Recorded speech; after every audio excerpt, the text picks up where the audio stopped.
சபிக்கப்பட்டவன். மேலும் அந்நாளிலே மோசே ஜனங்களை நோக்கி, நீங்கள் யோர்தானை கடந்த பின்பு ஜனங்கள் ஆசீர்வதிக்கப்படும்படி கெரிசீம் மலையில் சிமியோன், லேவி, யூதா, இசக்கார், யோசேப்பு, பென்யமீன் என்னும் கோத்திரங்கள் நிற்க வேண்டும். சாபம் கூறும் பொருட்டு ஏபால் மலையில் ரூபன், காத், ஆசேர், செபுலோன், தான், நப்தலி என்னும் கோத்திரங்கள் நிற்க வேண்டும். அப்பொழுது லேவியர் உரத்த சத்தமிட்டு இஸ்ரவேல் மனிதர் எல்லாரையும் பார்த்து, கர்த்தருக்கு அருவருப்பான காரியமாகிய தொழிலாளிகளுடைய கைவேலையால் செய்யப்பட்டதும் வார்ப்பிக்கப்பட்டதுமான யாதொரு விக்கிரகத்தை உண்டு பண்ணி ஒளிப்படத்திலே வைக்கிறவன் சபிக்கப்பட்டவன் என்பார்களாக. அதற்கு ஜனங்கள் எல்லாரும் பிரதியுத்தரமாக ஆமென் என்று சொல்ல கடவர்கள். தன் தகப்பனையும் தன் தாயையும் தூஷிக்கிறவன் சபிக்கப்பட்டவன் என்பார்களாக. ஜனங்கள் எல்லாரும் ஆமென் என்று சொல்ல கடவர்கள். பிறனுடைய எல்லைக்குறியை ஒற்றி போடுகிறவன் சபிக்கப்பட்டவன் என்பார்களாக. ஜனங்கள் எல்லாரும் ஆமென் என்று சொல்ல கடவர்கள். குருடனை வழிதப்பச் செய்கிறவன் சபிக்கப்பட்டவன் என்பார்களாக. ஜனங்கள் எல்லாரும் ஆமென் என்று சொல்ல கடவர்கள். பரதேசி, திக்கற்றவன், விதவை ஆகிய இவர்களுடைய நியாயத்தை புரட்டுகிறவன் சபிக்கப்பட்டவன் என்பார்களாக. ஜனங்கள் எல்லாரும் ஆமென் என்று சொல்ல கடவர்கள். தன் தகப்பன் மனைவியோட சயனிக்கிறவன் தன் தகப்பனுடைய மானத்தை திறந்தபடினாலே சபிக்கப்பட்டவன் என்பார்களாக. ஜனங்கள் எல்லாரும் ஆமென் என்று சொல்ல கடவர்கள். யாதொரு மிருகத்தோட புணர்ச்சி செய்கிறவன் சபிக்கப்பட்டவன் என்பார்களாக. ஜனங்கள் எல்லாரும் ஆமென் என்று சொல்ல கடவர்கள். தன் தகப்பனுக்காவது தாய்க்காவது குமாரத்தியாகிய தன் சகோதரியோட சயனிக்கிறவன் சபிக்கப்பட்டவன் என்பார்களாக. ஜனங்கள் எல்லாரும் ஆமென் என்று சொல்ல கடவர்கள். தன் மாமியோட சயனிக்கிறவன் சபிக்கப்பட்டவன் என்பார்களாக. ஜனங்கள் எல்லாரும் ஆமென் என்று சொல்ல கடவர்கள். ஒளிப்படத்திலே பிறனை கொலை செய்கிறவன் சபிக்கப்பட்டவன் என்பார்களாக. ஜனங்கள் எல்லாரும் ஆமென் என்று சொல்ல கடவர்கள். குற்றமில்லாதவனை கொலை செய்யும்படி பரிதானம் வாங்குகிறவன் சபிக்கப்பட்டவன் என்பார்களாக. ஜனங்கள் எல்லாரும் ஆமென் என்று சொல்ல கடவர்கள். இந்த நியாயப்பிரமாண வார்த்தைகளை எல்லாம் கைக்கொண்டு நடவாதவன் சபிக்கப்பட்டவன் என்பார்களாக. ஜனங்கள் எல்லாரும் ஆமென் என்று சொல்ல கடவர்கள். மோசே இஸ்ரவேல் புத்திரருக்கு கட்டளையிட்ட பிரகாரமாக அவர்கள் யோர்தானை கடந்து கானான் தேசத்தில் பிரவேசித்த போது அந்த கல்லுகளை ஏபால் மலையிலே நாட்டுகிறார்கள். இஸ்ரவேலின் கோத்திரத்தாருக்கு கானான் தேசம் சுதந்திரமாக பங்கு பிரித்து கொடுக்கப்படும் போது ஏபால் மலை எப்ராயிம் கோத்திரத்தாருக்கு கொடுக்கப்படுகிறது. யோசுவா எப்ராயிம் கோத்திரத்தை சேர்ந்தவர். ஏபால் மலைக்கு அருகாமையில் கெரிசி மலை இருக்கிறது. இவ்விரண்டு மலைகளும் ஒன்றுக்கொன்று அருகாமையில் இருக்கிறது. இவ்விரண்டு மலைகளுக்கும் நடுவே ஒரு பள்ளத்தாக்கு இருக்கிறது. இஸ்ரவேல் புத்திரர் எல்லோரும் யோர்தானை கடந்து கானான் தேசத்திற்குள் பிரவேசிக்கும் போது அவர்கள் இந்த மலைகளுக்கு அருகாமையில் வந்து நிற்க வேண்டும் என்று மோசே கட்டளையிடுகிறார்.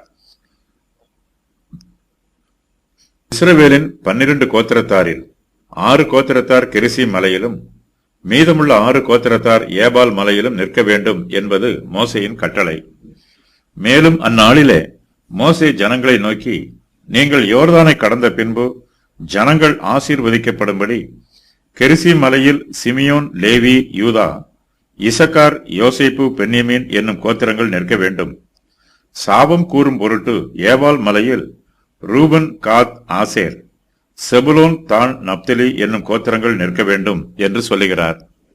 இஸ்ரவேலின் 12 கோத்திரத்தாரில் 6 கோத்திரத்தார் கெரிசி மலையில் நின்று ஜனங்களுக்கு ஆசீர்வாதத்தை கூறுகிறார்கள்.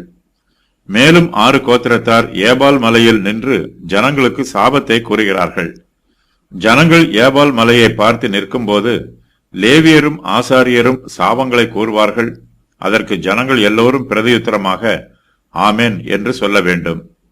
ஜனங்கள் கெரிசி மலையை பார்த்து நிற்கும் போது லேவியரும் ஆசாரியரும் ஆசீர்வாதங்களை கூறுவார்கள். அதற்கு ஜனங்கள் எல்லோரும் பிரதியுத்தரமாக ஆமென் என்று சொல்ல வேண்டும். அதன் பின்பு கற்கள் அங்கு கொண்டு வரப்பட்டு அதனால் பலிபீடம் கட்டப்படும். அந்த கற்களில் ஆசீர்வாதங்களையும் சாபங்களையும் எழுதுவார்கள். அதன் பின்பு அந்த பலிபீடத்தில் பலிகள் செலுத்தப்படும். லேயாளின் குமாரரையும் ராகேலின் குமாரரையும் மோசே ஆசீர்வாத மலைக்கு அனுப்புகிறார். லேயாளின் மூத்த குமாரனாகிய ரூபனும் இளைய குமாரனாகிய செபுலோனும் ஆசீர்வாத மலைக்கு அனுப்பப்படாமல் சாபத்தை கூறும் ஏபால் மலைக்கு அனுப்பப்படுகிறார்கள். லேயாள் ராகேல் ஆகியோரின் வேலைக்காரிகளின் குமாரர்கள் சாபத்தை கூறுவதற்காக ஏபால் மலைக்கு அனுப்பப்படுகிறார்கள். லேயாளின் குமாரரில் செபுலோன் கடைசியானவன். ரூபன் தன் தகப்பனுடைய மனைவியோடு பாவம் செய்தவன். ஆகையினால் இவர்கள் சாபத்தை கூறும் மலைக்கு அனுப்பப்பட்டிருக்க வேண்டும். கெரிசீம் மலையும் ஏபால் மலையும் ஒன்றுக்கொன்று எதிர் எதிரே இருக்கிறது. அந்த மலைகளில் இருக்கிற இஸ்ரவேல் கோத்திரத்தாரும் ஒருவருக்கொருவர் எதிர் எதிரே இருக்கிறார்கள்.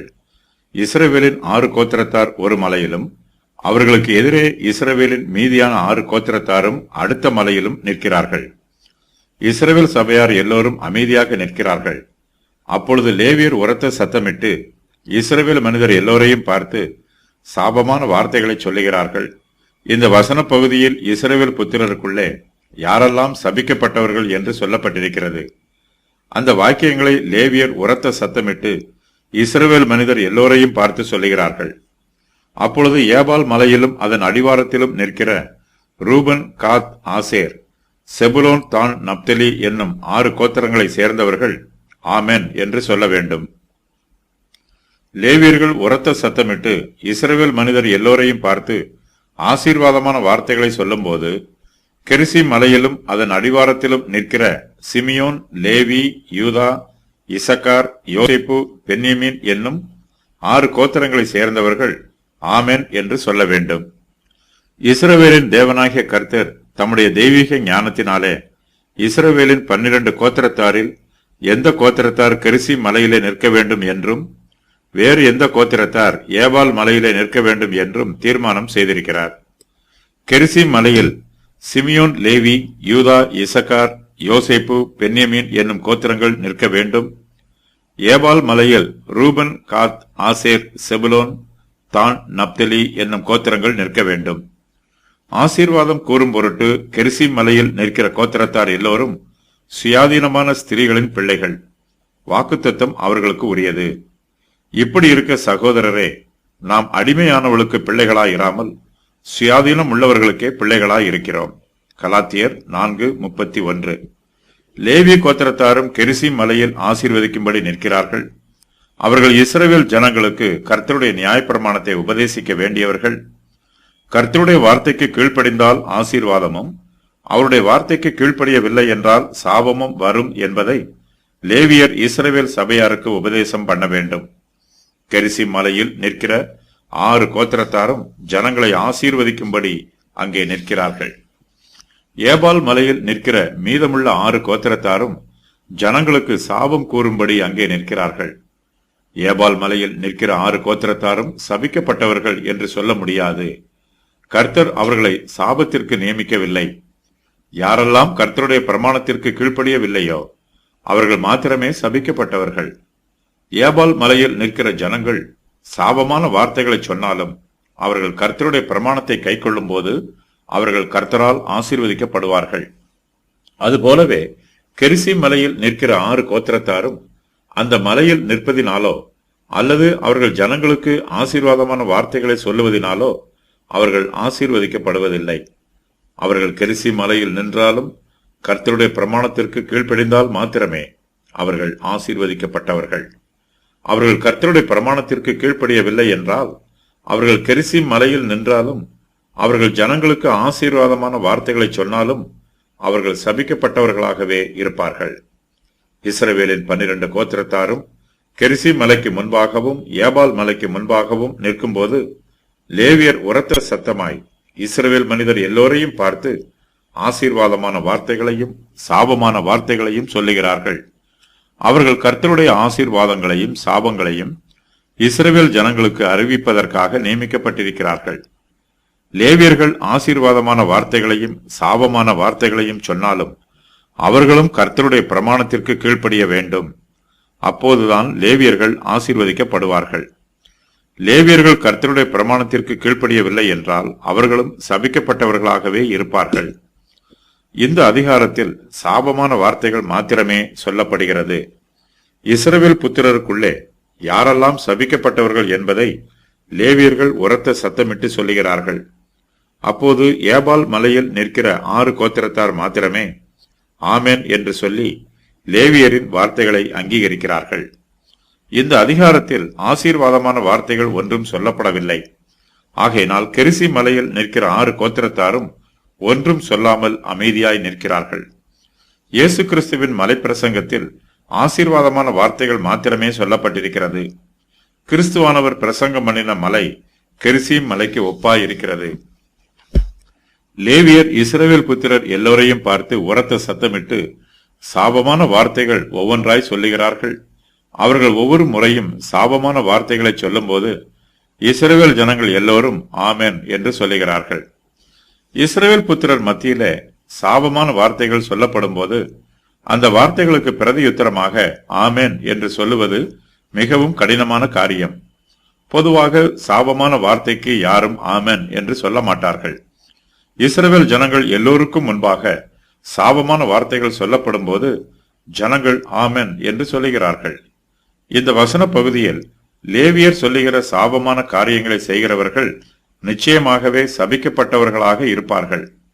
அவர்கள் சபிக்கப்பட்டவர்களாய் இருக்க வேண்டும் என்பது தேவனுடைய நீதி. இஸ்ரவேல் ஜனத்தார் சாபமான வார்த்தைகளுக்கு ஆமென் என்று சொல்லும் போது தாங்கள் அதுபோல சபிக்கப்பட்டவர்களாக இருக்கக்கூடாது என்பதை இருதயத்தில் உணர்ந்து ஆமென் என்று சொல்லுகிறார்கள். யாரெல்லாம் சபிக்கப்பட்டவர்கள் என்பதை லேவியர் இஸ்ரவேல் புத்திரர் மத்தியிலே சத்தமிட்டு சொல்லுகிறார்கள். பாவம் செய்கிறவர்கள் சபிக்கப்பட்டவர்கள். லேவியர் இஸ்ரவேல் மனிதர் எல்லோரையும் பார்த்து கர்த்தருக்கு அருவருப்பான காரியமாகிய தொழிலாளிகளுடைய கை வேலையால் செய்யப்பட்டதும் வார்ப்பிக்கப்பட்டதுமான யாதொரு விக்கிரகத்தை உண்டு பண்ணி ஒளிப்பிடத்திலே வைக்கிறவன் சபிக்கப்பட்டவன் என்று சொல்லுகிறார்கள். இது 2வது கட்டளைக்கு விரோதமான பாவம். கர்த்தருடைய பட்டயம் அவருடைய 2வது கட்டளையை மீறுகிறவர்களுக்கு விரோதமாக நீட்டப்படுகிறது. விக்கிரகங்களை ஆராதிக்கிறவர்கள் மாத்திரமல்ல, அவைகளை உண்டு பண்ணுகிறவர்களும் அவைகளை ஒளிப்பிடங்களிலே வைக்கிறவர்களும் சபிக்கப்பட்டவர்கள். தன் தகப்பனையும் தன் தாயையும் தூஷிக்கிறவன் சபிக்கப்பட்டவன் என்பது 5வது கட்டளைக்கு விரோதமான பாவம். தன்னுடைய தகப்பனையும் தாயையும் தூஷிக்கிறவன் வெகு சீக்கிரத்திலே தன்னுடைய தேவனாகிய கர்த்தரையும் தூஷித்து விடுவான். 8வது கட்டளைக்கு விரோதமான பாவம் அடுத்ததாக சொல்லப்படுகிறது. பிறனுடைய எல்லைக்குறியை ஒற்றி போடுகிறவன் சபிக்கப்பட்டவன். மோசே இந்த பிரமாணத்தை ஏற்கனவே சொல்லி இருக்கிறார். உன் தேவனாகிய கர்த்தர் உனக்கு சுதந்திரமாக கொடுக்கும் தேசத்தில் உன் கைவசமாய் இருக்கும் காணி ஆட்சியிலே முன்னோர்கள் குறித்திருக்கிற பிறனுடைய எல்லையை ஒற்றி போடாயாக. அநீதியான ஆலோசனை சொல்லுகிறவர்கள், நியாயத்தை புரட்டுகிற நியாயாதிபதிகள் ஆகியோர் சபிக்கப்பட்டவர்களாய் இருப்பார்கள்.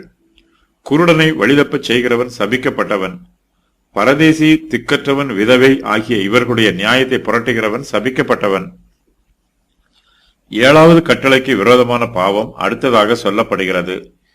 வேசித்தனம், விபசாரம், இயற்கைக்கு மீறின புணர்ச்சி ஆகியவை பாவமான காரியங்களாகும்.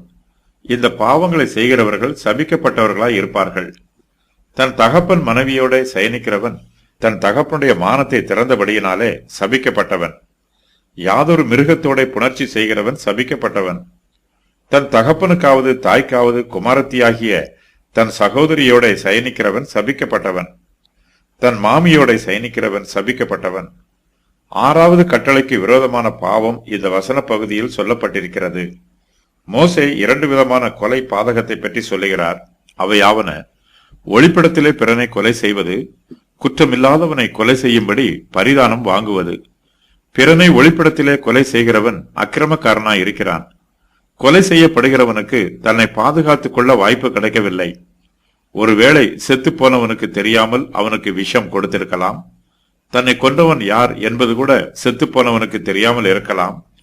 கிராமங்களின் ஒளிப்பிடங்களிலே பதிவிருந்து மறைவிடங்களிலே குற்றமற்றவனை கொல்லுகிறான். திக்கற்றவர்களை பிடிக்க அவன் கண்கள் நோக்கி கொண்டிருக்கிறது. தன் கெபியில் இருக்கிற சிங்கத்தை போல மறைவில் பதிவிருக்கிறான். ஏழையை பிடிக்க பதிவிருந்து ஏழையை தன் வலைக்குள் இழுத்து பிடித்துக் கொள்கிறான்.